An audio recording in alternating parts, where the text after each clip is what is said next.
Ako ang inyong Lolo Pael at ito ang aking kwento. Sakay ng isang jeep na puno ng kagamitan ay nagmamadaling bumaba si Edward. Huminto ang mismong jeep sa tapat ng nabili nilang bahay sa Baryo Masantol. Halos 2 oras din ang binyahe nila para makarating sa lugar. Inalalayan niyang makababa ang asawang si Grace. Habang magkatabing nakatayo sa labas, ay sabay nilang tinanaw ang hindi kalakihang bahay na nabili.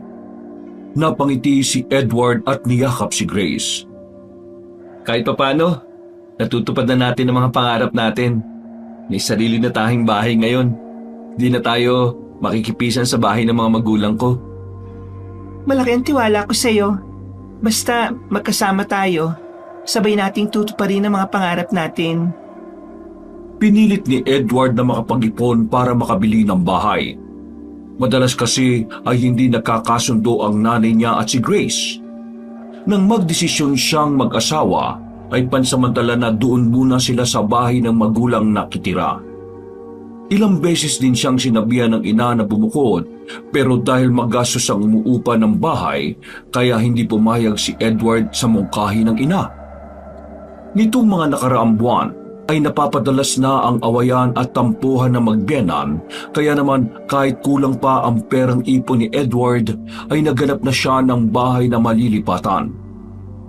Hindi lang nagrereklamo ang asawang si Grace, pero alam niya na gusto na rin itong umalis sa kanila. Mabuti na lamang ay murang ibinebenta ang bahay na nahanap niya. Namatay na raw kasi ang nakatira roon at wala nang ibang titira pa, kaya napagdesisyonan ng mga anak na ibenta na lamang sa murang halaga kesa mabulok at mapabayaan. Natigil sa pagmumuni-muni ang mag-asawa nang tanungin sila ng driver kung sisimula na bang ibaba ang mga gamit para maipasok na sa loob ng bahay. Tumulong na rin si Edward sa paghakot ng mga kagamitan nila. Habang si Grace naman ay napansin ng mga kapitbahay na nakikiusyoso sa kanila. Habang abala ang mga kalalakihan sa pagbubuhat at pag-aayos ng gamit nila, naisipan ni Grace na bumili sa tindahan malapit sa bahay nila. Kayo po ba yung bagong lipat dyan? Oo. Galing kami sa kabilang baryo. Kumusta ba dito sa lugar?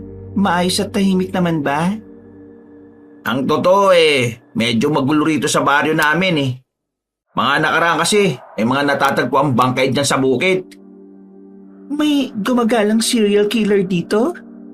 Hindi yun ang balita. Ang sabi-sabi, may gumagala raw na aswang dito sa amin. Kaya mag-iingat kayo ng asawa mo Biglang tumirik ang mga mata ni Grace. Hindi niya alam kung maniniwala siya sa sinasabi ng binata o baka pinagtitripan lang siya. Anong taon na ngayon pero naniniwala pa rin kayo sa mga aswang na yan? Yun lang naman ang paniniwala ng mga tao rito. Wala namang masama kung maniniwala o hindi, di ba? Bigyan mo na lang ako ng mga tinapay at soft drinks. Papamerientahin ko lang yung mga boy na kasama namin. Agad namang kumilos si Pae at kinwenta ang lahat ng binili ni Grace. Nang makapagbayad ay bumalik na sa bahay si Grace. Pinatigil muna niya sa ginagawa ang mga lalaki at inayang magmeryenda. Habang kumakain ay ikinwento niya sa asawang si Edward ang sinabi ni Paeng sa kanya.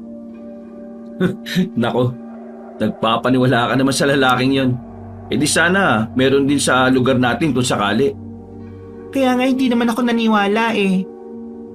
Baka tinatakot ka lang nun. Gusto mo kausapin ko siya Ay, wag na. Hindi na kailangan. Kakalipat lang natin, baka magkaroon ka pa ng kaaway dito. Gusto ko mamuhay lang tayo ng normal at masaya dito sa lugar na ito. Ayoko lang kasi ng ganun. Kakalipat lang natin pero kung ano-ano na kaagad yung pananakot na sinasabi sa'yo. Hindi naman ako natakot eh. Mabuti naman. Baka kasi ayaw mo tong lugar dahil sa haka-haka.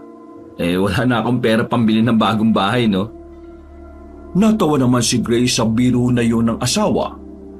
Maya-maya ay tumayo na si Edward para ituloy ang paghakot na ginagawa. Halos inabot na ng gabi ang mag-asawa sa pag-aayos ng mga gamit nila. Pagod na isinandal ni Edward ang likod sa sofa. Ipinikit niya ang mga mata. Naramdaman niya na may umupo sa tabi niya. Nagugutom ka ba? Iniisip ko kung magluluto ako o bibili na lang ng pagkain sa labas eh. Siguro, bumili ka na lang muna. Alam kong napagod ka rin eh. Bukas na natin ituloy yung pag-aayos ng ibang gamit ha. O sige, lalabas lang ako para bumili. Habang naglalakad, ay napapansin ni Grace ang kakaibang tingin ng mga taong nakakasalubong. Napansin niya na parang nagmamadali ang mga yun maglakad. Hindi na lang niya pinansin ang mga tao at bumili na ng lutong ulam sa maliit na karinderya na nadaanan. Mabuti na lang ay naabutan pa niyang bukasyon. Tingin niya ay pasarado na rin ang tindahan. Tiningnan niya ang relo. 7:00 pa lang ng gabi pero halos sarado na ang ibang kabahayang nadaraanan.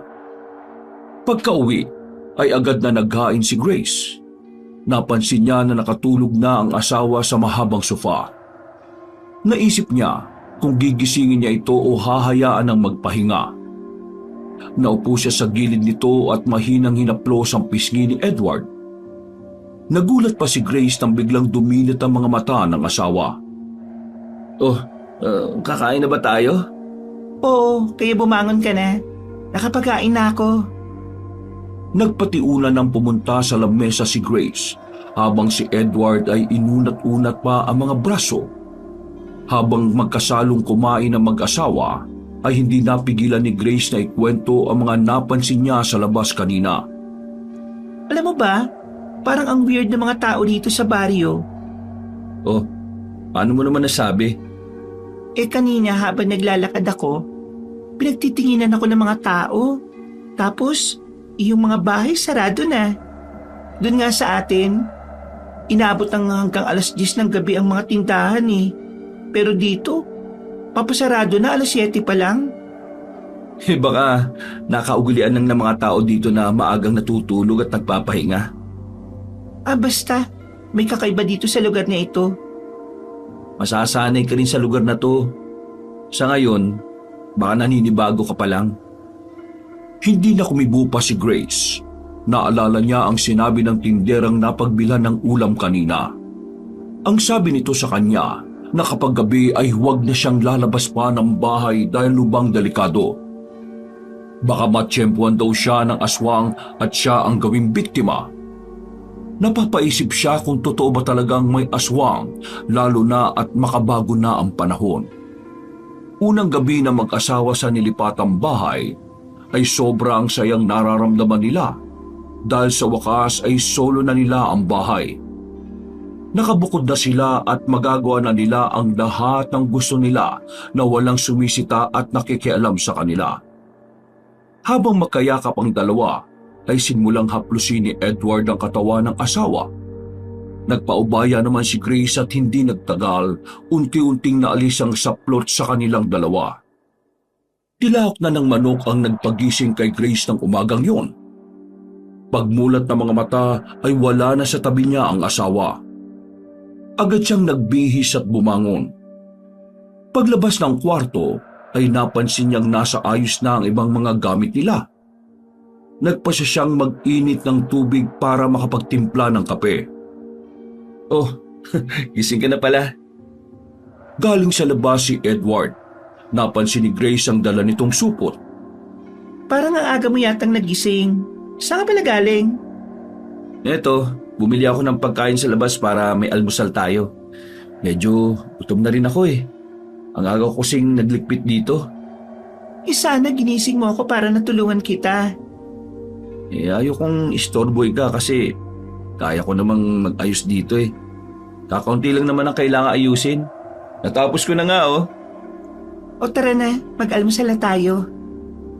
Habang kumakain ang mag-asawa, ay biglang may naisip si Edward. Kanina ay napansin niya na isa lang ang nagtitinda ng almusal sa lugar nila. Maraming bumibili dahil walang ibang nagtitinda kundi yun lang. Parang ang lalim yata ng iniisip mo. Sinulyapan ni Edward ang asawa saka kumagat sa tinapay na may palamang pansit. Naisip ko lang, bakit hindi tayo magnegosyo dito? Masarap ka naman magluto kaya naisip ko, magbenta kaya tayo ng mga almusal. Gagawa kita ng maliit na pwesto dyan sa labas kung gusto mo. Tingin mo ba papatok dito yung ganong negosyo? Well, subukan lang natin. Kapag masarap naman ang luto mo, pupuntahan at bibilan ka ng mga tao. Doon nga sa atin halos tabi-tabi yung mga nagtitinda doon, di ba? Gusto ko rin yung naisip mo. Hindi nga masyadong masarap yung ulam na nabili ko kagabi O, di ba? May kaunti pa akong pera dito. Mamaya o bukas, mamili tayo ng mga kakailanganin. Kahit magsimula tayo sa 3 o 4 na putahe muna. Pagkatapos kumain ay namili nga ang mag-asawa sa palengke. Pagkauwi nila ay agad inayos ni Grace ang mga pinamili habang si Edward naman ay nagsimulang gumawa ng maliit na lamesa para ilagay sa labas ng bahay nila. Hapon na nang matapos ang ginagawa si Edward. Laking tuwa niya nang maipwesto ang ginawang lamesa sa labas. Bukas na bukas din ay magsisimula na sila sa binabalak na negosyo. 4:00 pa lang ng madaling araw ay gising na si Grace. Nagsimula na siyang maghiwa at maganda ng mga lulutuin niya para sa umagang yon. Inuna niyang isa lang ang sopas at champurado. Sunod naman ang pansit at spaghetti. Eksakto 6:00 ay nailabas na ni Edmond ang ibang paninda nila. May mga kapitbahay na nakakita kaya bumili na rin sa kanila. Nagulat pa nga ang iba dahil murang tinda nila. Mabuti naman at naisip niya magtinda ng mga lutong almusal. Sa totoo lang hindi masyadong masarap yung nagbebenta dito sa atin. Hindi sa paninira pero totoo yun ha. Naku naman, Aling Tasing. Baka may makarinig sa inyo at makarating pa yun dun kay Nanay Aida.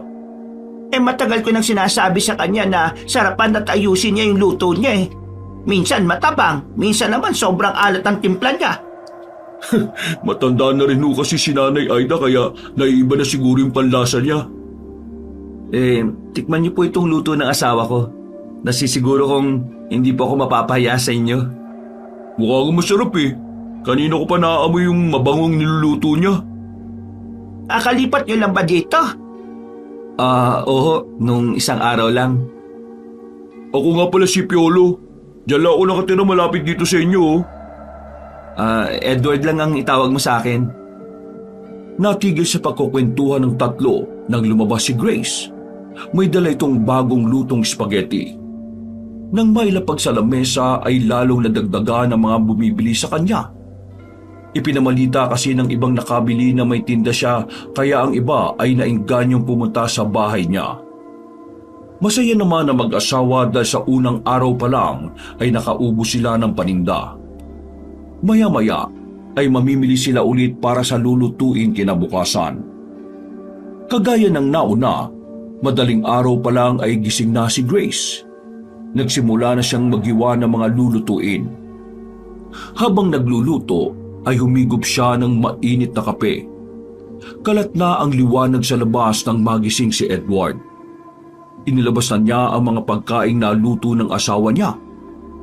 Nagulat pa siya dahil may naghihintay ng mga tao sa labas para bumili. Akala ko'y matatagalan pa ang pagluluto niyo. Ang dami na namang naghihintay dito Pasensya na po kung naghintay kayo ng medyo matagal Tapos naman na po magluto si Mrs. Ano ba yung mga tinda niyo ngayon? Isa-isang inalis ni Aling Tasing ang takip ng kaldero para makita kung ano ang pagkaing nasa loob. Una niyang nabuksan ay lugaw. Sunod naman ay lomi. Nakita rin niya ang palabok at spaghetti. Lahat ay masasarap ang amoy. Nagsimula na magsandok at magbenta si Edward ng umagang yon. Lumalaki ang tenga niya sa ganda ng mga feedback ng mga customer nila. Hindi nagtagal ay dumagsa na rin ang ibang taong mamimili. Tumulong na rin si Grace sa pagsandok at pagbebenta. Ang iba ay gusto na doon na lang kumain sa pwesto nila kaya inilabas ni Edward ang ibang upuan at maliit na lamesa nila. Dapat pala gumawa ka pa ng lamesa para sa mga gustong kumain dito. Hayaan mo. Mamaya gagawa ko kahit 2 lamesa. Bibili na rin tayo ng upuan kahit ilang piraso lang muna. Abay, napakasarap naman itong palabok na luto mo. Lasang-lasang tinapa at hindi tinipid sa Ricardo. bakit hindi ka na rin magtinda ng mga lutong ulam sa tanghali? Titingnan pa ho namin. Sa ngayon kasi nagsisimula pa lang kami. Kulang pa ho yung budget. Masarap ka magluto kaya tsak na bibilang ka rin ng mga tao rito. Ngayon nga lang marami ka ng customer oh. Galingan mo pa ha? At sana huwag magbago ang timpla mo. Opo, pipilitin ko pong pasarapin pa yung mga lulutuin ko. Nabawasan ang mga suki ni Nanay Aida. Simula na nagtinda si Grace ay lagi nang may natitira sa paninda niya. Naririnig niya ang mga usap-usapan ng mga taong nakabili sa bagong lipat nilang kapitbahay. Dahil naagaw ng atensyon niya ang tungkol sa masarap na pagkain tinitinda ni Grace, ay inutusan niya ang anak na si Paeng na pasimpleng bumili ng lutong almusal. Kamot ulo naman na nagtataka si Paeng kung bakit kailangan pang bumili sa iba kahit na may tinda naman sila. Walang nagawa si Paeng kundi sumunod sa utos ng ina. Pagdating niya sa bahay nila Grace ay halos paubos na ang mga tinda. Lugaw at spaghetti na lang ang nabili niya. Pagka-uwi ay agad niyang isinalin sa mangkok ang mga pagkain. Amoy pa lang ay talagang mabango na. Nang matikman ni Paeng ang lugaw ay halos sunod-sunod ang naging pagsubo niya. Yun ang tagpong naabutan ni Nanay Aida. Nainis pa ang matanda dahil hindi man lang siya tinawag ng anak. Nako Nay, mas masarap nga ang luto nila kaysa sa'yo. Hindi na nakapagtataka kung bakit lumipat ang ibang customer natin eh. Hindi kumibo si Nanay Aida. Tinikman niya ang mga pagkain at halos maubos din niya ang mga yun. Grabe si Nanay. Uy, muntik na akong hindi matira na. Habang nagliligpit si Edward ng mga gamit, si Grace naman ay abala sa pagbibilang ng mga kinita nila para sa umagang yon. Wala pang 3 oras, ubos kagad yung paninda natin. Naisip ko nga na dagdagan na yung niluluto ko eh.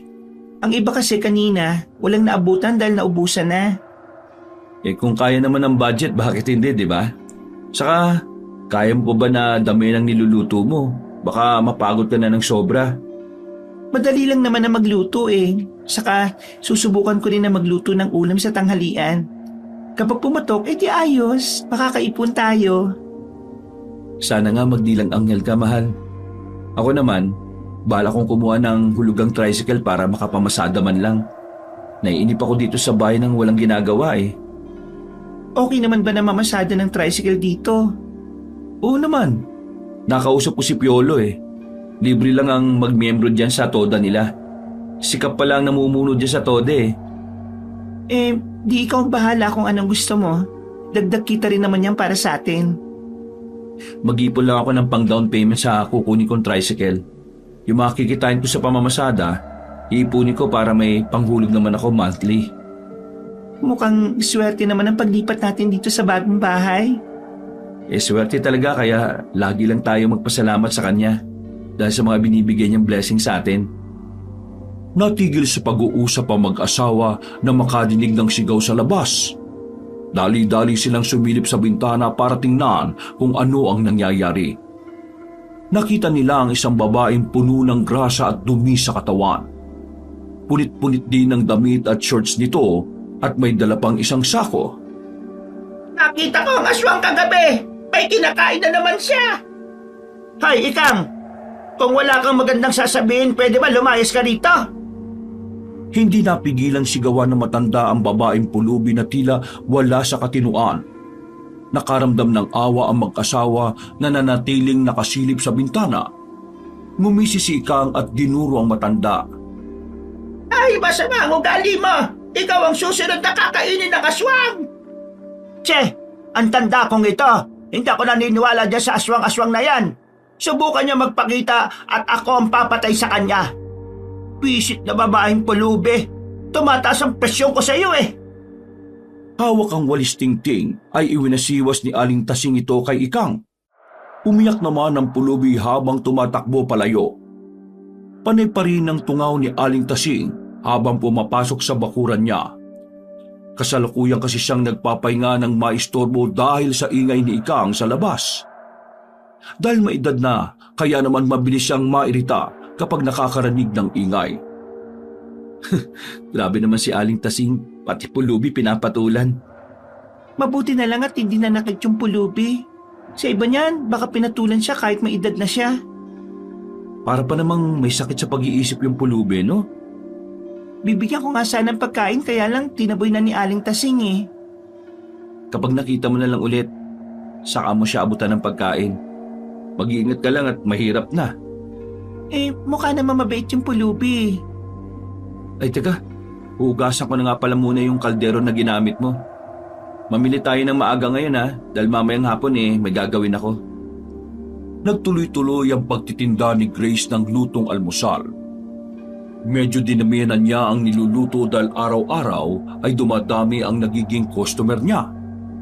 May mga gusto na ring umorder ng mga nakabilao kaya naman laking tuwa niya dahil lumalaki na ang negosyong itinayo nila ng asawa. Si Edward naman ay nakakuha na ng tricycle at namamasada ito kapag natapos na sila sa pagtitinda. Inaabutan nga lang siya ng gabi sa pamamasada dahil kahit may kalayuan ay pumapayag siyang maghatid doon. Sayang din kasi ang kikitain. Napansin ni Edward ang mga kasamahang tricycle driver ay maagang umuwi. Ang iba ay alas 6 pa lang ay tumitigil na sa pamamasada. Ang iba naman ay hanggang alas 7 lang ng gabi. Binalaan pa nga si Edward na huwag masyadong magpaabot ng gabi sa pamamasada dahil nga sa napapabalitang gumagalang aswang sa lugar nila. Sa loob-loob ni Edward ay tinatawanan lang niya ang tungkol doon. Ayaw pa rin niyang maniwala na totoong may aswang. Hanggang isang gabi ay nakatakdang maranasan ni Edward ang nakakatakot na pangyayari sa buhay niya. Alas 7 na yun ng gabi. Nag-uwian na ang mga kasama niyang driver habang siya ay nagmamaneho pa. Sakay niya ang isang ginang na magpapatid sa bahay nito sa kabilang bayan. Kinontrata siya sa halagang 300, kaya naman hindi siya nag-atubiling pumayag. Dahil madilim na ang dinaraanan at may kalayuan, kaya inabot ng 1 oras ang biyahe nila. Pagkababa ng pasahero ay pauwi na rin si Edward. Nag-text pa siya kay Grace para alam nito na uuwi na siya. Habang nasa kalagitnaan ng biyahe, ay napansin ni Edward ang malaking ibon na lumilipad. Nung una, ay sumasabay lamang yon sa kanya. Nang mapadaan sa madilim na kalsada si Edward, ay bigla na lamang siyang sinugod ng malaking ibon. Mabuti na lang ay may bubong ang tricycle niya. Kung hindi ay baka datakit siya nito. Binilisan ni Edward ang pagmamaneho. Ilang beses pang sinubukan ng malaking ibon na dagitin siya pero hindi ito nagtagumpay. Magaling umiwas si Edward at pinaekis-ekis niya ang takbo ng tricycle. Hanggang makarating sila sa Baryo Masantol. Saka pa lamang siya nakahinga na maluwag. Pagtingala niya ay hindi na niya nakita ang malaking ibon. Maraming ilaw sa mga poste sa dinaraanan niya. Nagdasal siya na sana makauwi siya ng ligtas. Eksakto alas 9 ay dumating na si Edward sa bahay nila. Hinihingal at tagaktak ang pawis niya na pumasok sa bahay. Nagulat pa si Grace dahil sa kakaibang itsura ng asawa. Oh, ano nangyari sa'yo? Okay ka lang ba? May malaking ibon na humahabol sa akin kanina. Muntik na akong dagitin. Ano? Mabutit walang nangyari masama sa'yo. Wala naman. Pero kung nagkataon na minalas ako, baka kung saan ako dinala ng ibon na yun Bukas, huwag ka na magpapaabot ng gabi sa pamamasada ha? At iwasan mong maghatid sa malalayo. Sayang din naman kasi ang kita Kagaya ngayon, kumita yata ako ng higit 1,000. Ang mas isipin mo ay yung kaligtasan mo. Lagi ka nang late umuwi ng gabi. Hindi pa natin kabisado dito sa lugar kaya dapat alas 7 pa lang nakauwi ka na. Huwag ka na magkabol na maraming kita. Kumikita naman ako sa pagtitindi. Ikinuha ni Grace ng malamig na tubig si Edward. Habang umiinom ay pinupunasan niya ang likod nito na basa ng pawis. Medyo okay na ako. Bukas, hindi na ako magpapagabi ng husto. Aba dapat lang no? Ngayon sinuwerte ka baka sa susunod hindi na. Teka, kumain ka na ba? Tara, kumain tayo at nagugutom na ako. Hindi pa rin, hinihintay nga kitang dumating eh. Paglalim ng gabi, ay mahimbing nang natutulog si Grace habang si Edward ay hindi dinadalaw ng antok. Hindi pa rin mawaglit sa isip niya ang nangyari ng gabing yun. Iniisip niya kung anong klaseng ibon ang humabol sa kanya. Hanggang sa naisip niya na baka isang uri ng aswang na nagpapanggap na malaking ibon yun. Ipinilig niya ang ulo para mawala ang gumugulo sa isipan. Kailangan na niyang matulog dahil maaga pa siyang gigising kinabukasan. Ipinikit na niya ang kanyang mga mata at yumakap sa katabing asawa. 6:00 nang magising si Edward. Eksakto namang nakatapos na sa mga lutuin si Grace. Isa-isa na nilang nilabas sa mga lutong almusal. Kagaya ng dati ay may mga naghihintay na sa labas para bumili sa kanila. Nagsimula na magbenta ang mag-asawa. Maya-maya ay dumating si Piolo para bumili ng almusal. Dito lang ako kakain pre ha. Nang maibigay ang pagkain sa lalaki ay naupo si Edward sa katapat ni Piolo. Ikinwento niya rito ang nangyari sa kanya nung gabi. Naku, mabutit hindi ka nadagit nung pre.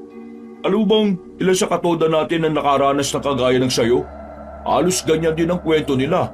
Parehong-pareho nung sayo. Kaya nga, binawalan na ako ni Mrs. na abutin ang gabi sa pamamasada eh. Mas makabubuti kung susunod ka na lang sa asawa mo. Iniisip lang niya yung kaligtasan mo, no? Paano kung maulit yung nangyari? Hindi ko nga alam kung mamamasada ako ngayon eh. Bala ko sana magpahinga muna. Di magpahinga ka muna. Di naman nauubos ang araw eh. Ano yung pinag-uusapan niyo dyan? Bulat na sabay na napalingon ng dalawa sa may edad na babae. Hindi nakatiis si Edward at ikinwento na rin kay Aling Tasing ang nangyari sa kanya kagabi. Hindi sa tinatakot kita pero alam mo bang maaring alaga ng aswang ang ibon na humabol sa iyo? Paanong alaga ng aswang? Kung nagkataon na nadagit ka ng ibon, dadaling ka nun sa amo niya para gawing hapunan. Naku, nakakatakot naman pala. Mabuti pala eh, nakaligtas ako. Mas maigi na huwag kang magpapaabot ng gabi sa labas. Delikado na ang panahon ngayon. Hindi tayo nakakasiguro kung tao pa ba yung lahat na nakakasalamuhan natin. Naku, Aling Tasing, huwag niyo na masyadong takutin si Edward. Baka hindi na yung mamasada. Mukha naman siyang matapang eh. Ikaw lang naman ang duwag eh. Anong duwag? Sino bang hindi matatakot sa aswang? Makapagsalita itong matanda na to. Agad inawat ni Edward si Piolo. Tingin niya ay papatulan nito ang matanda. Tumatawa namang umalis si Aling Tasing. Bisit na matanda yun eh. Walang preno o bunganga. Hayaan mo na. Matanda na nga, papatulan mo pa. Kahit sino papatulan siya kung gano'n ang ugali niya. Sige na, kumain ka ng kumain dyan. Ay teka, kukuha ko ng tubig na nasa pitsil ha. Nagulantang ang mga bumibili ng marinig nila si Ikang na sumisigaw na naman sa kalsada. May dala itong isang sako na puro kalakal ang laman. Wag na wag kayong lalabas sa gabi. Pag-alagala ang aswang. Naghahanap ng biktima. Maririnig ang bulong-bulungan ng mga tao. Sumandok si Grace ng pagkain at iniabot kay Ikang. Napatingin naman si Ikang sa nakasupot na iniabot sa kanya. Kumain ka muna. Baka hindi ka pa nag-aalmusal.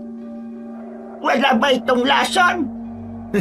Itinitinda ko yan, kaya walang lason yan. Salamat dito ha. Ikaw, wag ka rin lalabas ng bahay lalo na sa gabi. Buntis ka pa naman. Hindi ako buntis. Tinitigan lamang siya ni Ikang sa kangumiti. Maya-maya pa ay patakbong umalis ang pulubi. Naiwan namang natulala si Grace. Bigla kasing pumasok sa isip niya na isang buwang mahigit na siyang hindi dinadatnan. Pagkatapos magbenta, ay laman pa rin ng isip ni Grace ang sinabi ni Ikang. Wala sa hinagap na napahawak siya sa tiyan. Mamaya, kapag namili siya, ay bibili na rin siya ng pregnancy test kit. Wala namang masama kung susubukan niya. Nang araw na yon na hindi nga namasada si Edward. Pagkatapos maghugas sa mga kaldero at kasirola, ay namili na ang mag-asawa sa palengke. Kapansin-pansin ang hindi pagkibo ni Grace. Tahimik lang ito at parang hindi naririnig ang sinasabi ng asawa. Naisip ni Edward na baka iniisip din ito ang nangyari sa kanya nung gabi. Pagka-uwi nila ay nagtulong ang mag-asawa sa pagliligpit ng mga pinamili nila. Marami na silang binili dahil sa araw ng Sabado at Linggo ay marami silang pa-order ng mga bilao na pagkain. Hanggang kaya ni Grace ay tumatanggap siya ng mga paluto dahil dagdag kita rin. Pagkagising ni Grace ng madaling araw ay diretso siyang pumunta sa banyo para umihi. Dala niya ang biniling PT. Maya-maya pa ay lumabas na ang resulta. Halos maiyak sa labis na tuwa si Grace. Hindi siya makapaniwala na buntis nga siya kahit ang totoo wala pa naman siyang nararamdaman na kakaiba. Excited siyang ginising ang asawa para sabihin ang magandang balita. Halos hindi pa maidilat ni Edward ang mga mata. "Oh, bakit ang aga mo naman manggising? Naantok pa ako, mahal eh." Tingnan mo muna to. Sa pagkakataong yun ay napilitang dumilat ni Edward. Agad iniabot sa kanya ng asawa ang PT. Naupo sa kama si Edward at inaninag ang bagay na nasa kamay. "Ano ba to? Ha? Teka, totoo ba to? Ha?" Oo, buntis nga ako. Magiging tatay na ako! Niyakap ng mahigpit ni Edward ang asawa saka hinalikan sa labi. Sa tagal nilang nagsasama ay sa wakas nabiyayaan na sila ng anak. Pinigilan ni Edward si Grace na huwag munang magtinda sa araw na yon dahil baka mapagod ito, pero hindi nagpaawat si Grace. Nagmamadali na siyang nagpunta sa kusina para magluto. Dahil nawala ng antok ni Edward kaya tinulungan na lang niya ang asawa sa pagluluto. Iba ang aura ng mag-asawa ng umagang yon. Napansin naman ng mga bumibili na parang sobrang saya nilang dalawa. Ipinamalita nila na nagdadalang tao si Grace. Natuwa naman ang taong suki nila. Hindi nagtagal ay muli na namang naubos ang paninda nila. Swerte talaga sa negosyo ang buntis. Ingatan mo yung nasa tiyan mo, ha? Kapag may dalaw ka sa gabi, maglagay ka ng bawang at kalamansi sa mga pinto at bintana. Po, ano pong ibig niyong sabihin na dalaw sa gabi? Mabango sa aswang ang mga buntis kagaya mo. Baka lang dalawin ka nila kaya mag-iingat ka. Kung totoo man yan, huwag naman sana nila akong guluhin. Dito sa lugar natin, normal na nangyayari na dinadalaw ng aswang ang mga buntis. Kaya nga pinapaalalahanan kita. Sumunod ka na lang, para sa'yo rin naman yon. Pagkatapos maglinis ni Edward sa labas ng bahay nila, ay nagpunta na sila sa palengke para mamili. Ayaw na sana ni Edward na isama si Grace pero nagpumilit ito. Inaalala lang naman ni Edward ang magiging anak nila. Ayaw niyang mapagod ang asawa at baka makasama yon sa dinadala nito. Pagka-uwi, ay diretso sa kwarto si Grace para magpahinga habang si Edward ay inaayos sa mga pinamili nila. Nagluto na rin siya ng ulam para sa tanghalian. Iniisip nga niya kung mamamasada pa ba siya ng tricycle o hihinto na. Balak niyang tulungan na lang si Grace sa pagtitinda at pagluluto nito. Maayos naman ang kita at plano niyang magdagdag ng ihaw-ihaw sa hapon. Isasangguni niya muna sa asawa ang naisip at sana'y pumayag yon. Pagsapit ng gabi ay nakatanggap ng tawag si Aling Tasing mula sa anak niya. Nagpapasama ito sa bahay nito dahil nag-iisa lang sa bahay. Ayon sa anak nito na si Leonora, ay dumalaw ang asawa nito sa magulang na may sakit kasama ang dalawang anak nila dahil gusto ring makita na matatanda. Dahil wala nang masasakyan kaya nagpasya si Aling Tasing na maglakad na lang. Habang naglalakad ay may isang nilalang na lihim na nakamasid sa kanya. Tahimik na sumusunod ang taong yon sa matanda. Wala namang kaalam-alam si Aling Tasing na may panganib ng naghihintay sa kanya. Hindi na nakatiisang sumusunod sa matanda. Nang makarating sila sa malaking kawayan ay biglang sinunggaban ng taong yun si Aling Tasing. Magagalit pa sana ang matanda sa kung sino mang dumamba sa kanya. Natumba kasi siya sa lupa at nabitiwan ang hawak na bag, pero nanlaki ang mga mata niya nang makita ang nilalang na unti-unting nagbabago ng anyo. Nanlisik at pumula ang mga mata noon at tinubuan ng pangil sa bibig. Bago pa man makasigaw si Aling Tasing ay kinagat na siya ng aswang. Walang nagawa ang matanda kundi magpaubaya na lang. Wala rin siyang lakas para lumaban. Nang mabusog ang aswang, ay pinahid pa niya ang kumalat na dugo sa paligid ng bibig. Ilang sandali pa ay bumalik sa anyong tao ang itsura nito. Parang wala lang na iniwan niya ang bangkay ni Aling Tasing sa kawayanan. Kinabukasan, habang abala ang mag-asawa sa paglalabas sa mga nailutong almusal, ay may masama silang balita na natanggap. Napansin nila na panay ang bulungan ng mga tao sa labas habang naglalakad. Ang ibang bumibili ay hindi na naman nag-abala na makiusyoso. Mas inuna nilang bumili ng pagkain kaysa makisagap sa tsismis. Isang oras ang lumipas. Kalat na sa buong baryo ng Masantol ang tungkol sa natagpuang bangkay ni Aling Tasing. Halos hindi naman makapaniwala ang mag-asawa sa balitang nasagap nila. Kaya pala nagtataka sila kung bakit hindi pa bumibili ang matanda sa kanila. Tingin ko, malaki ang galit ng gumawa nung kay Aling Tasing. Pero ang narinig ko, aswang daw ang may gawa nun sa kanya.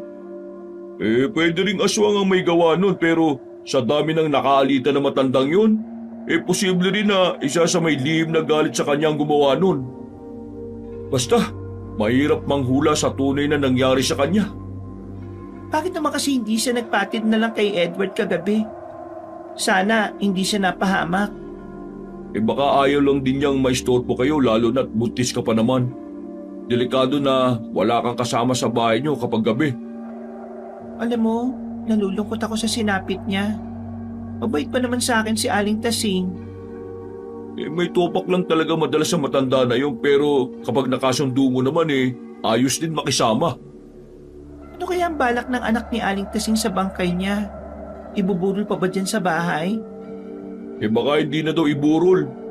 Kung nakita mo lang yung itsura ni Aling Tasing baka masok ka Buti na lang buo yung mukha niya kaya nakilala pa siya. Kung nagkataon na pati mukha niya nilapa ng aswang, baka hindi na siya makilala. Iwasan mo na mag-isip tungkol sa nangyari kay Aling Tasing, mahal. Baka naman mapano yung anak natin sa tiyan mo. Nalulungkot lang naman ako dahil sa karumal-dumal na sinapit niya Sana mahuli ang gumawa nun sa kanya, no? Kaya ikaw, Grace, wag na wag kang lalabas ng gabi. Mahirap na baka matsyempohan ka ng aswang na gumagala dito sa baryo natin. Sabay-sabay na palingon ng tatlo sa labas ng bahay nila nang marinig ang sumisigaw na si Ikang. Nakita ko ang aswang kagabi. Kinain niya si Aling Tasing. Kinain niya ang laman loob ng matanda. Inaandaran na naman ng kabaliwan yung babaeng niya, no? Sabi ko sa inyo, huwag kayong lalabas sa gabi dahil mabibiktima kayo ng aswang. Iisa-isayin niya tayo hanggang maubos ang tao sa baryo na ito. Nakaramdam ng awa si Grace kay Ikang. Alam niya na may sakit sa pag-iisip ang babae kaya malamang na hindi nito alam ang mga sinasabi. Nagsandok siya ng spaghetti at inabot dito. Natigil naman sa pagsigaw si Ikang at inosenteng tiningnan ng hawak ni Grace. Kumain ka na muna ng almusal. Bigay ko sa iyo yan. Bakit mo ako laging binibigyan ng pagkain? Wala naman akong perang pambayad. Hindi naman kita sinisingil Libre ko yan sa'yo. Ang bait mo naman. Kamusta pala ang baby mo? Okay naman ang baby ko. At teka, paano nga pala nalaman na buntis ako? Secret! Biglang tumawa ng malakas si Ikang, saka kinuha ang plastik na may lamang pagkain. Tumakbo na ito habang matinis pa rin tumatawa. Nasundan na lang ng tingin ni Grace ang papalayong pulubi. Dahil sa kumalat na balita tungkol kay Aling Tasing, kaya nabalot na naman ng takot ang baryo Masantol. 6:00 pa lang ay halos wala ng taong naglalakad sa labas. Sarado na rin ang mga kabahayan. Ganon din sa bahay nila Grace. Nagsabit na rin si Edward ng kalamansi at bawang sa pinto at mga bintana. Pati sa kwarto nila ay meron din. Hindi maiwasang makaramdam ng takot si Grace ng gabing yon. Napansin naman ni Edward ang tila pagkabalisa ng asawa. Bakit parang hindi ka yata mapakali dyan, mahal? Natatakot at kinakabahan lang ako. Paano kung dalawin ako ng aswang, lalo na't buntis pa naman ako? Paano natin siya lalabanan kung sakali? Huwag ka mag-alala. Itinabi ko tong itak. Hindi siya sasantuhin ito, no? Subukan lang niyang guluhin ka. Kahit papaano ay nakaramdam ng kaligtasan si Grace. Handa pala siyang ipagtanggol ang asawa kung sakaling mangyari ang iniisip niya. Bago mahiga, ay taimtim na nagdasal ang mag-asawa. Habang nakahiga ay hindi pa rin dalawin ng antok si Grace. Nakikiramdam siya sa paligid ng bahay at bawat marinig na kaunting ingay ay nagugulat siya. Maimbing nang natutulog si Edward habang si Grace ay mulat na mulat pa rin. Panay ang tingin niya sa bintana at kisame nila. Naisip niya yung napapanood niya na horror movie na baka nasa bubong na nila ang aswang.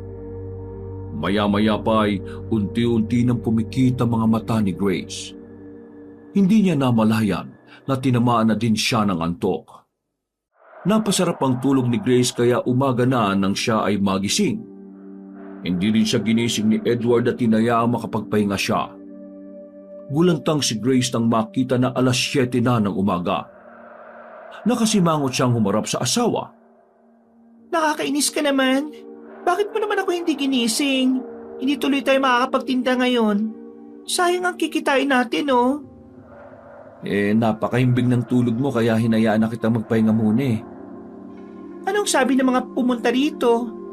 Sinabi ko na wala muna tayong tinda ngayon dahil day off mo. Huwag mo nang uulitin yun, ha? Kailangan natin kumita at makaipon lalo na't buntis ako. Hindi kaya biro magkaroon ng anak. Hayaan mo, bukas makakapagtinda ka na ulit. Ako babalik na ulit sa pamamasada para makadagdag ng ipon natin. Papayagan kita, ha? Pero hindi ka pwede magpaabot ng gabi sa pamamasada mo. Kami ang isipin mo ng anak mo. Kapag napahamak ka, paano na kami? Oo, lilimitahan ko na yung oras ng pamamasada ko. Ayaw ko rin namang mabiktima ng aswang na yan, no? Mabuti naman kung ganon. Ibili mo muna ako ng pandesal saka palaman na butter. Yun ang gusto kong almusalin ngayon eh. Okay, sige. Masusunod po. Lumipas ang mga araw. Balik sa dating gawain ng mag-asawa. Nagpatuloy sa pagtitinda si Grace habang si Edward naman ay bumalik sa pamamasada ng tricycle. Ang balita nila kay Aling Tasing ay ipinakremate ito ng anak at hindi na ibinurol pa dahil na rin sa itsura nito. Naging tahimik muli sa baryo. Kahit ang mga bata na naglalaro sa labas tuwing umaga at hapon ay nawala. Natakot din silang lumabas dahil sa kumakalat na balita tungkol sa aswang. Nabalitaan din ng magulang ni Edward ang tungkol sa nangyayari sa baryo kaya minumungkahi nito na bumalik na sila sa bahay ng magulang pero tumanggi si Edward dahil alam niyang ayaw rin ni Grace na tumira pa sa kanila. Lalo na at buntis ang asawa. Ayaw niyang ma-stress ito. Nang umagang yon ay nagpatawag ng meeting si Kapitan sa mga tanod niya sa barangay. Inumungkahi niya na mag-volunteer ang mga lalaki sa baryo para makiisa sa pagro-ronda sa gabi hanggang madaling araw. Kailangan na nilang mahuli ang gumagalang aswang para maging tahimik na ang baryo nila. May mga pumayag at meron din namang tumanggi dahil sa takot na pwede nilang sapitin. Pero desidido na talaga ang kapitan nila. Hindi pwedeng tumanggi. Kailangan nilang magkaisa dahil kung hindi sila kikilos ay baka may mabiktima pa ang aswang kung sakali. Naging usap-usapan yun sa toda nila Edward. Ayaw rin sana ng lalaki pero wala siyang choice kundi sumunod. Sila ang bahalang mamili kung gabi o madaling araw sila magro-ronda. Nagbigay ng oras ang kapitan. Simula ng pagro-ronda sa gabi ay alas 6 hanggang alas 12 ng hating gabi. Ang pangalawang shift naman ay simula alas 12 ng hating gabi hanggang alas 6 ng umaga. Pinili ni Edward ang panggabi para masasamahan pa niya ang asawa sa pagtulog kung sakali. Hindi kasi pwede na maiwan itong nag-iisa sa bahay nila. Iniisip din niya ang kaligtasan nito. Gustuin man sanang tumutol ni Grace na huwag pasamahin ng asawa sa pagro-ronda, pero alam niyang hindi pwede. Hindi tuloy maiwasan na mapuno ang puso niya ng pangamba. Naglalaro sa isip niya na paano kung mapahamak ito. Huwag ka mag-alala, magti-triple ingat ako. Bakit kasi hindi na lang magdagdag ng tanod si Kape para yun na lang sana magdoronda? Bakit pati kayo nasali pa sa oplan na yan? Mas marami, mas mahuhuli namin ng aswang na gumagala dito sa baryo natin. Nakakabahala na rin kasi dahil medyo marami na rin pala yung nabibiktima niya eh. Basta, mag-iingat ka na lang. Huwag kang hiwalay sa mga kasama mo Walang mangyayari masama sa akin. Para mawala ang agam-agam ni Grace, ay hinalikan ni Edward sa pisngi ang asawa. Gumanti naman ng yakap ang babae. Unang gabi ng pagro-ronda, alas 6 pa lang ay lumakad na ang grupo nila Edward. Kasama niya sa grupo sina Paeng at Piolo pati ang ibang katoda. Habang naglalakad, ay wala naman silang napansin na kakaiba sa paligid. Sarado na ang bawat kabahayan at tahimik na sa labas. Pawang kuliglig at panggabing insekto ang tanging maririnig. Ang bilis ng oras, no? Alas 8 na kagad ng gabi. Kaunting oras na lang makakauwi na tayo. Naantok na nga ako eh. Ganitong oras, tulog na ako sa bahay namin. Kung pwede lang hindi sana ako sa asama eh. Kahit ako, ayaw ko rin sana sumama. Nag-aalala ako sa asawa ko eh. Walang kasama sa bahay namin. Wala naman siguro masamang mangyayari sa asawa mo. Nasa loob naman siya ng bahay eh. Mas delikado pag sa labas. Para mawala ang pangamba ni Edward, dumaan sila sa tapat mismo ng bahay nila. Nakita niya na bukas pa ang ilaw sa kwarto nila. Naisip niya na baka sinadyang huwag patayin ni Grace ang ilaw. Ilang minuto silang nagmanman sa paligid. Maya-maya'y umalis na rin sila para sa ibang lugar naman magronda.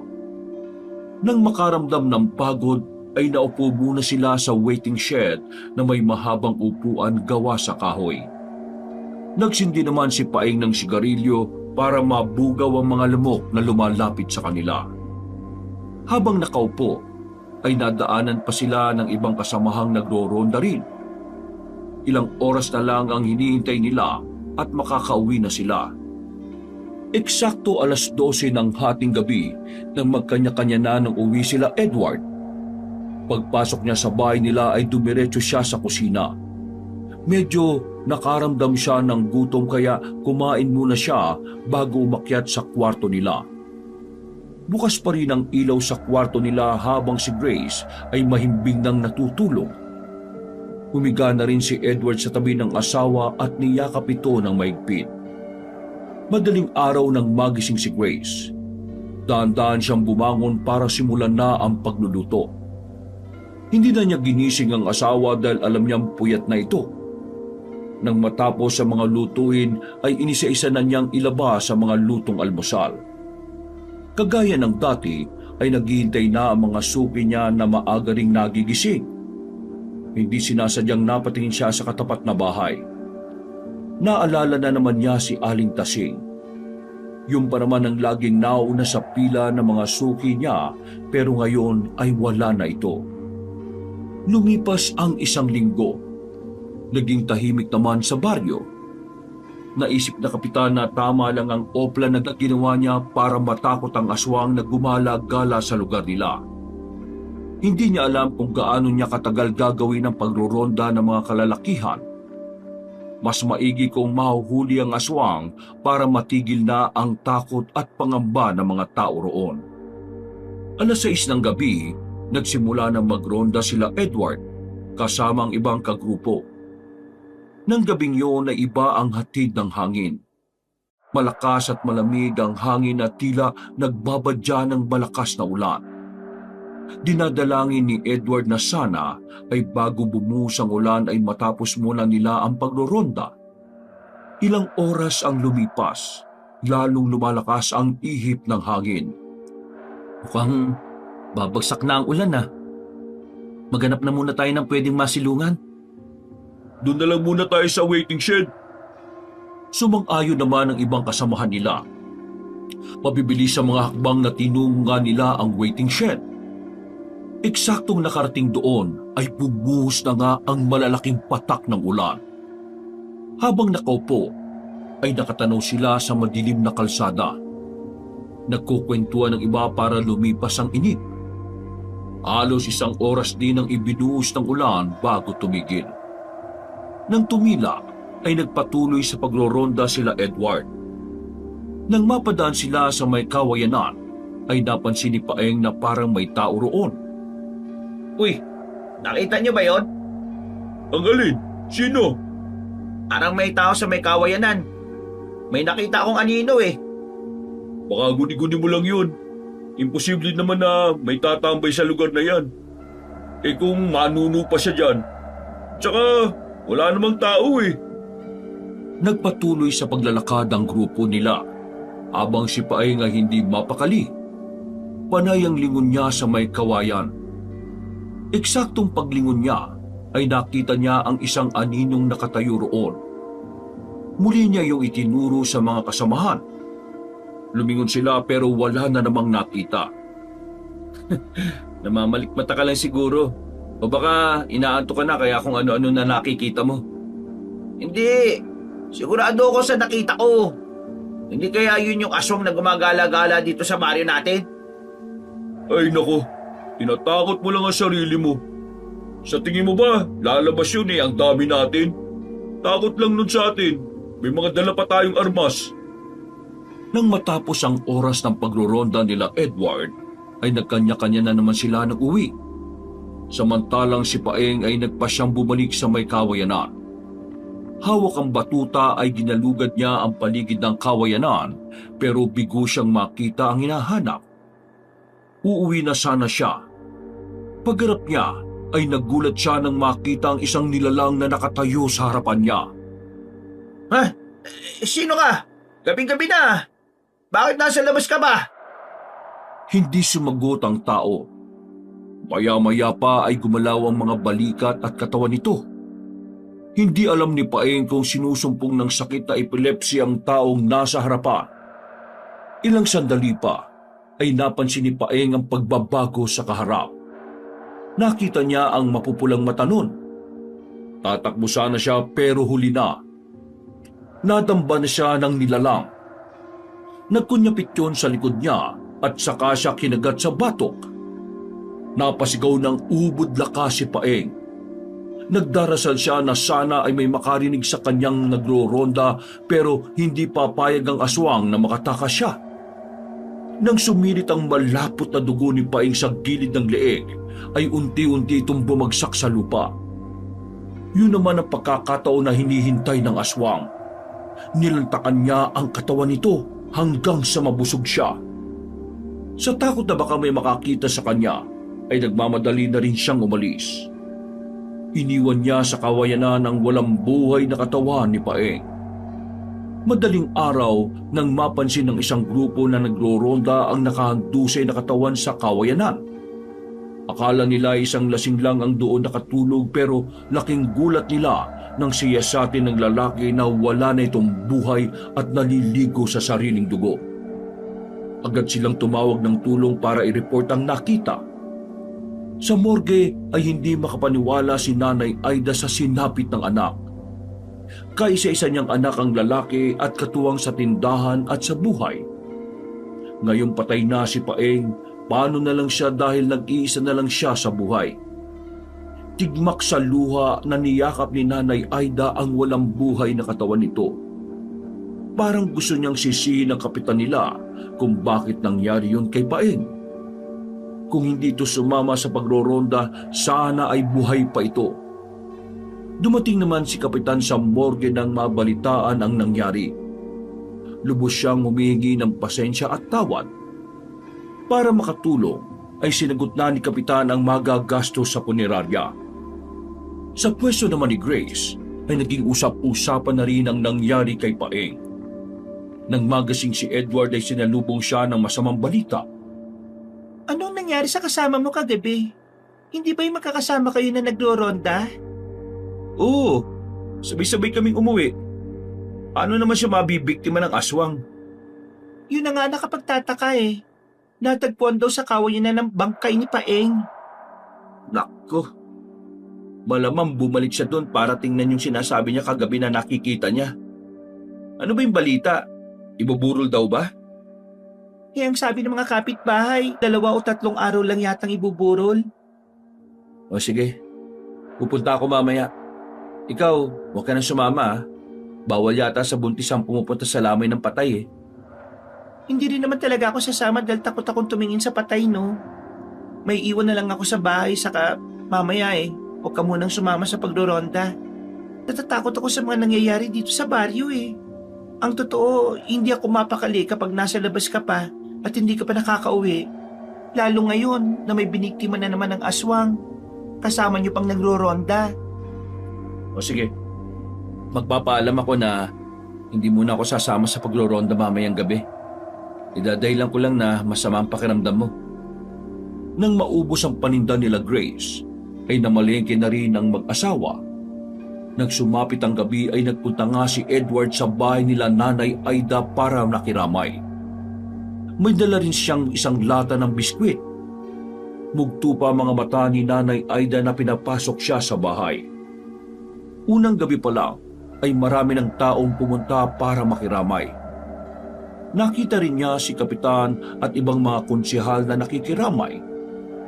Maya-maya ay naramdaman ni Edward na may umupo sa tabi niya. Nalingunan niya si Piolo. Di ka rin sumama sa pagroronda ngayong gabi? Hindi na muna. Dahil binawalan ako ni Mrs. eh.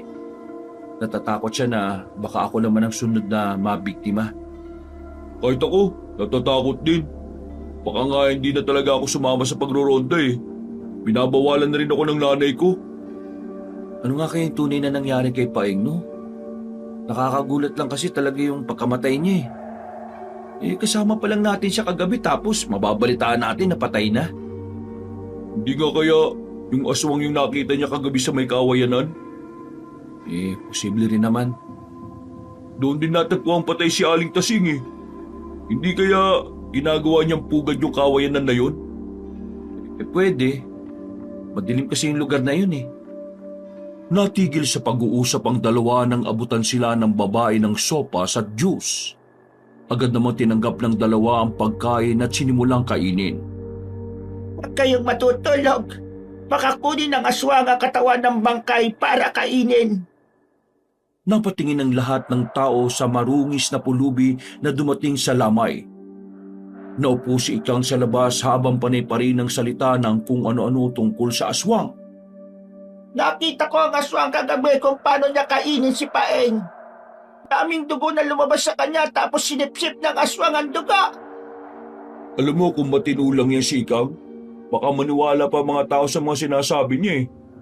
Ang lakas ng tama niya sa utak sa totoo lang. Paano kung totoong nakita nga niya yung aswang na pumatay kay Paeng? Kung totoong nakita niya, edi sana biniktima na rin siya ng aswang. Napaisip si Edward sa sinabi ni Piolo.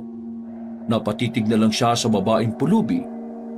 Kasalukuyan din itong kumakain ng sopas. Nang mag-aya si Piolo na tumaya sila sa sakla, ay sumama na siya sa labas. Nang mapadaan siya sa harap ni Ikang, ay ngumitiyo ng todo sa kanya. Hindi na lang niya pinansin ang babae at nagpatuloy na sa paglabas ng bahay. Pakalipas ang 3 araw, ay inilibing na si Paeng. Hindi na sumama si Edward dahil araw yun ng check-up ni Grace sa OB-GYN. Pagkatapos ng check-up na mag-asawa ay bumili na sila ng gatas at mga vitamins para maging malusog ang baby nila. 5 buwan na ang nasa sinapupunan ni Grace. Medyo may kalakihan na rin ang umbok ng tiyan niya. Lalong nagsipag sa pagtitinda si Grace. Nang mamatay si Paeng ay tumigil na sa pagtitinda ng lutong almusal at ulam si Nanay Aida, kaya halos lahat ng tao sa baryo ay kay Grace na bumibili. Natutuwa rin naman siya dahil malaki na ang kinikita niya. Nagtitinda na rin siya ng lutong ulam para sa pananghalian. Mabilis din maubos at kapag nakaubos na siya ng paninda, ay saka pa lamang siya nakakapagpahinga. Habang nagliligpit sina Grace at Edward ng mga kaldero at kaserola, ay napansin ng babae na naglalakad sa labas si Ikang. Tinawag ni Grace ang pulubi para bigyan ng pagkain. Nanatiling nasa labas ng bakuran si Ikang. Naghihintay siya sa iaabot na pagkain sa kanya. Nang makalapit si Grace, ay napansin niyang napapikit si Ikang. Nang dumilat ito'y nakangiti na sa kanya. Ang bago-bago mo naman. Naku, puro nga ako pawis eh. Pakaulam ang naamoy mo sa akin. Parang ganun na nga. Oh, kainin mo to ha. Ito ang ulam namin ngayon eh. Kakainin ko ito. Pagkabot ni Ikang ng plastik ay tumatakbo na itong umalis. Napangiti na lang si Grace dahil kahit papaano ay nakapagbigay siya ng pagkain sa pobreng pulubi. Nang gabing yon, ay sumama si Edward sa pagroronda. 1 linggo na lang ang bubunuin nila para matapos ang Opland Ronda na ginagawa nila. Marami na kasing nagrereklamo kaya ipinatigil na rin ni Kapitan ang pagroronda. Habang mag-isa si Grace sa bahay nila, ay nakaiga na siya sa kama. Nakakaramdam na siya ng kaunting hingal at mabilis nang mapagod. Sumasakit na rin ang mga paa niya dahil malaki na ang tiyan niya.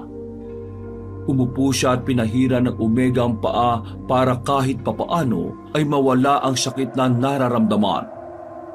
Nang maramdaman ang init sa paa, ay muling nahiga si Grace. Ipinikit niya ang mga mata. Hinihila na siya ng antok nang marinig na parang may mga paa na umaapak sa bubong ng bahay nila. Idinilat niya ang mga mata at itinutok yon sa kisame. Hiligpitan niya ang pagkakahawak sa kumot at kinuha ang isang unan para ipatong sa tiyan niya. Kinaparin niya sa ilalim ng unan ang mga bawang at kalamansi. Nakiramdam siya sa paligid pero biglang tumahimik ang presensya ng nasa bubong. Taimtim na nagdasal si Grace na sana ay ibon lang ang nasa bubong nila. Samantala, kasalukuyang tumatakbo sina Edward at Piolo kasama ang mga kagrupo nila. May namataan kasi ang isang kasama nila sa kawayanan. Nang siyasatin nila ang lugar, ay biglang tumakbo na mabilis ang tila tao na nakita nila. Nawala yun sa paningin nila kaya naman hinabol nila yon. Hinuha nila ay aswang ang nakita ng kasamahan nila. Kailangan nilang mahuli yon bago pa muling may mabiktima. Mas mabuti pa siguro kung hayaan na lang natin yon. Paano kung tayo naman ang mapahamak sa paghabol-habol sa kanya? Marami tayo. Ngayon ko pa ba matatakot? Kung di natin siya mahuhuli ngayon baka wala ng pagkakataon sa mga susunod na gabi. Ayop na aswang yan. Pag nahuli natin yan, gigilitan ko talaga siya ng leeg para matapos na yung panggugulo niya dito sa baryo natin. Ang laki na ng ginagawa niyang gulo dito Oo, easy ka lang. Hindi naman kailangan gumamit ng dahas Napalingon ng dalawa nang marinig na may sumisigaw na isang kasamahan nila. Agad nilang hinahanap kung saan yun nagmumula pero huli na. Nang makita nila ang isang kasamahan, ay umaagos na ang malapot na dugo nito sa gilid ng leeg at wala ng buhay.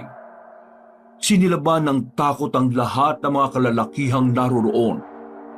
Ang iba ay ibig na umuwi pero pinigilan sila ng leader nila.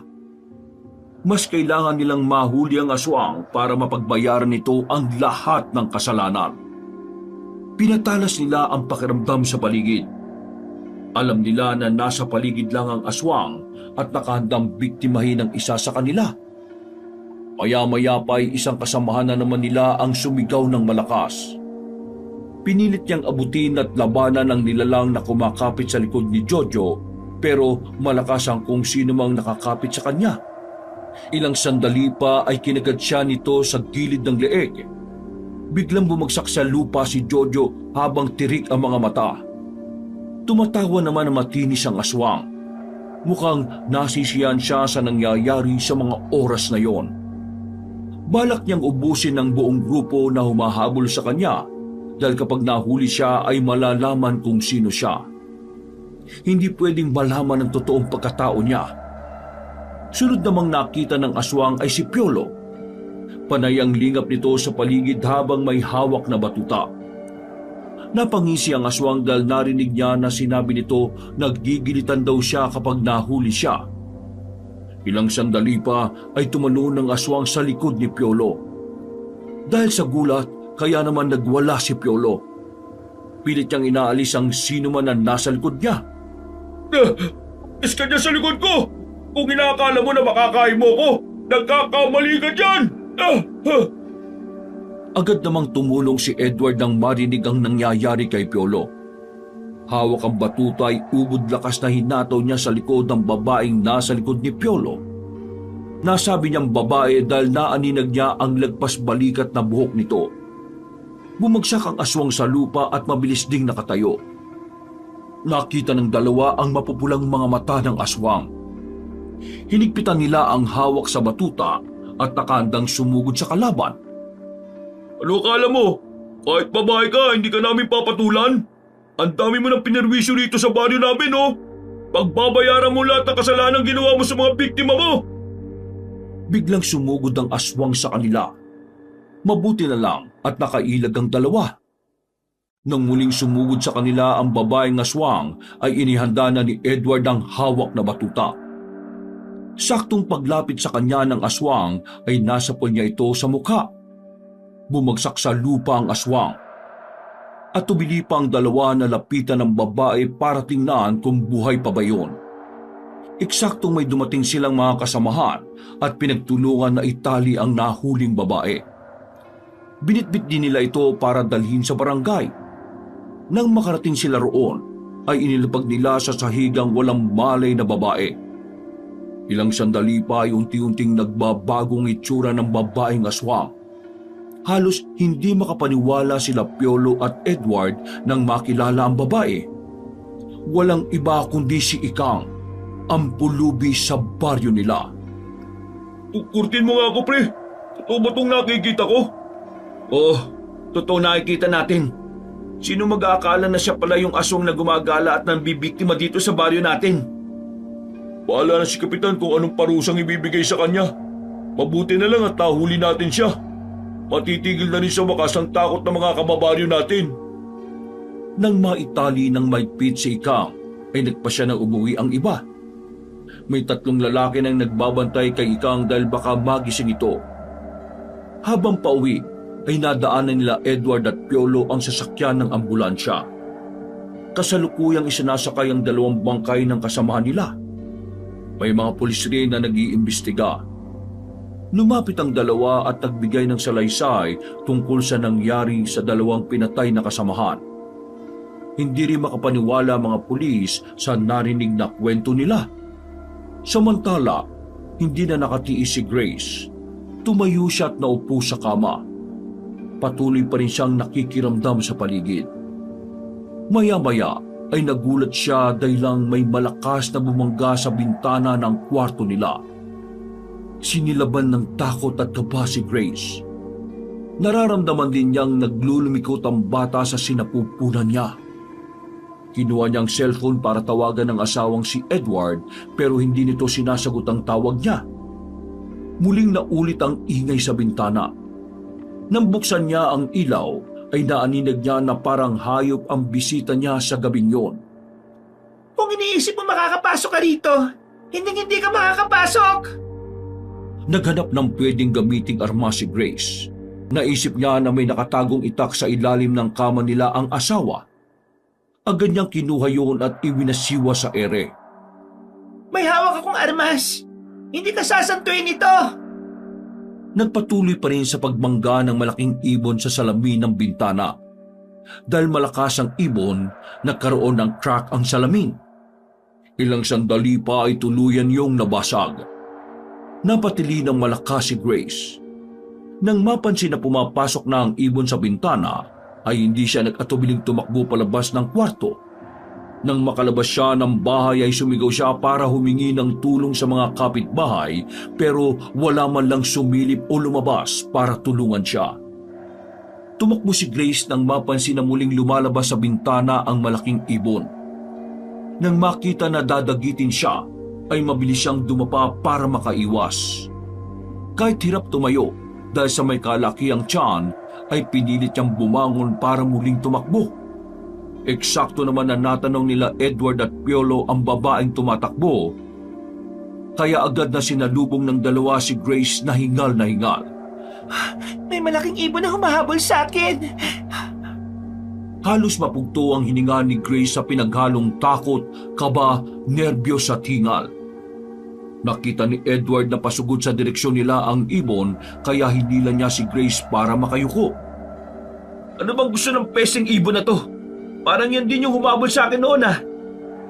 Balak pa yata tayong gawing hapunan. Inilabas ng dalawang lalaki ang batuta upang gamitin sa kalaban. Ilang beses pang sumugod sa kanila ang malaking ibon at natamaan pa nga si Grace ng matulis nitong kuko sa braso.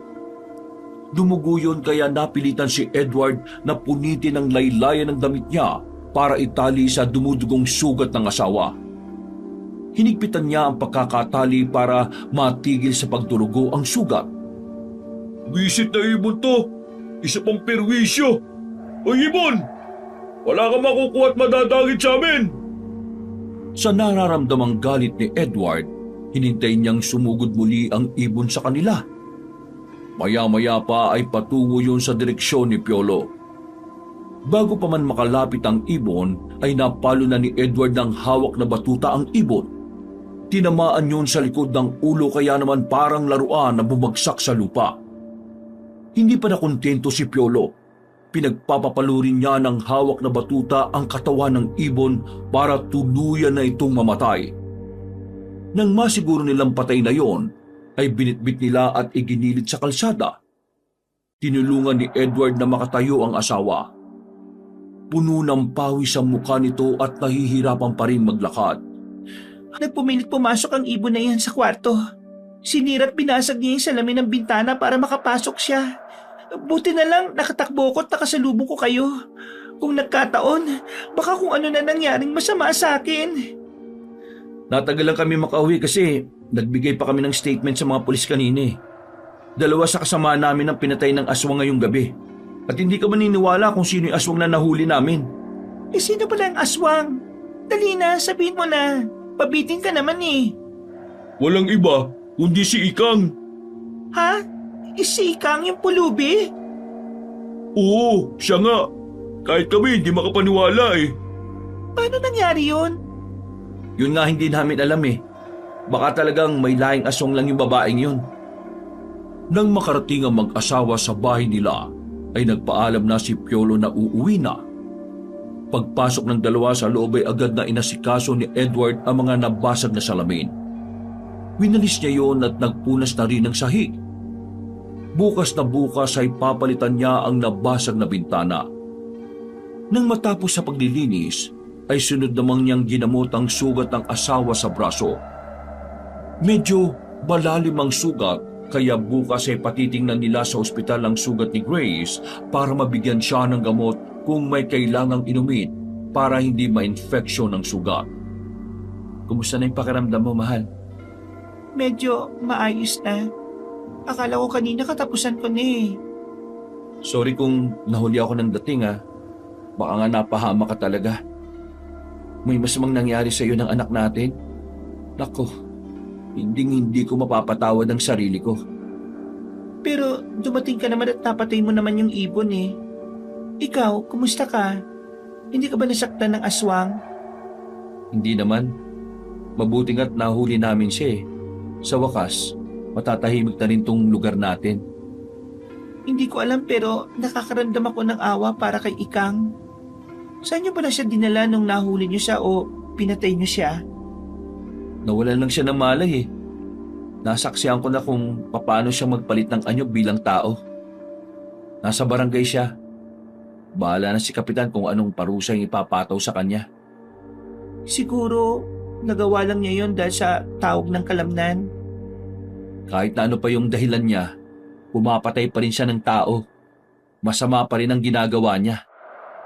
Hindi na kumibo si Grace at nagpa siyang magpalit na lang ng duster. Masyado nang late. Matulog na at magpahinga na tayo. Pansamantala tatabingan ko muna ng karton tong bintana na sira. Baka may ibon na naman pumasok eh. Pagkaiga na mag-asawa sa kama ay hindi rin sila kaagad nakatulog. Nakikiramdam pa sila sa paligid dahil baka may umatake na naman sa kanila. Madaling araw na nang makatulog silang dalawa. Kinabukasan ay hindi muna nagtinda ang mag-asawa. Kalat na rin sa baryo nila ang tungkol sa pagkakahuli kay Ikang. Alam na rin ng mga tao sa baryo na ito ang aswang na gumagala-gala sa lugar nila. Labis ang galit nila Nanay Aida dahil gusto niyang patayin ang aswang bilang kabayaran sa pagpatay sa anak niyang si Paeng. Nang malaman din ng anak ni Aling Tasing ang tungkol sa nahuling aswang, ay sumugod pa ito sa barangay pero kahit anong masasakit na salita ang sabihin nila, ay nginingitian at tinatawanan lang sila ni Ikang. Hindi naman lingid sa kanila na may sakit ito sa pag-iisip, pero inuwa nila ay nagkukunwari lamang ito para mapagtakpan ng totoong pagkatao nito. Baka hindi tunay na baliw at matino ang pag-iisip. Ang naging hatol ni Kapitan Hector kay Ikang ay ikulong ito para mapanagutan lahat ng mga kasalanan. Hindi rin kasi kaya ng Ginoo na pumatay sapagkat tao pa rin naman si Ikang kahit sa ang anggulo tingnan. Sadyang nagpapalit lang ng anyo tuwing gabi dahil sa sumpang nakaatang sa kanyang katauhan. Tinanong ni Kapitan Hector si Ikang kung saan siyang lugar galing bago mapadpad sa baryo nila. Pero wala siyang nakuhang matinong sagot mula sa dalaga dahil tawa lang yun ng tawa. Nang dakpin ng mga pulis si Ikang ay idineretso na ito sa selda. Wala siyang kasama sa loob dahil baka kainin nito ang makakasama. Hindi na lang ipinagsabi ng mga pulis na aswang ang isang inmate nila para hindi matakot ang ibang nakakulong. Simula nang mahuli at makulong si Ikang ay nawala na ang takot na bumabalot sa baryo Masantol. Kahit abuti ng gabi ang mga tao sa daan ay wala ng aswang na mambibiktima sa kanila.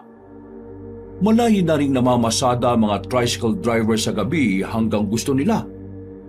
Nawala na rin ang takot at pangamba ng mga bata. Nakakapaglaro na rin sila sa gabi sa labas na dati ay hindi nila nagagawa. Maraming pagbabago ang nangyari sa baryo at sana ay wala ng maligaw na aswang para hindi na maulit ang katatakutan sa baryo Masantol. Mga kabangers, si Kabanong uli, also known as Lolo Pael. Muli, nakikiusap po ako sa inyo na sana ay pagkatapos ng kwento na ito ay makabisita po tayo sa ating FB page na ang pamagat ay Kabanong TV. Sana po ay ma-follow niyo po ang page na ito dahil mag-upload din tayo ng mga kwento doon. Mga maiksi lang po, 10 minutes to 20 minutes, siguro up to 30 minutes pinakamahaba. So don't forget to follow, then mag-like and comment rin po tayo at i-share rin po natin yung mga story sa page natin na to. Maraming salamat! Wakas!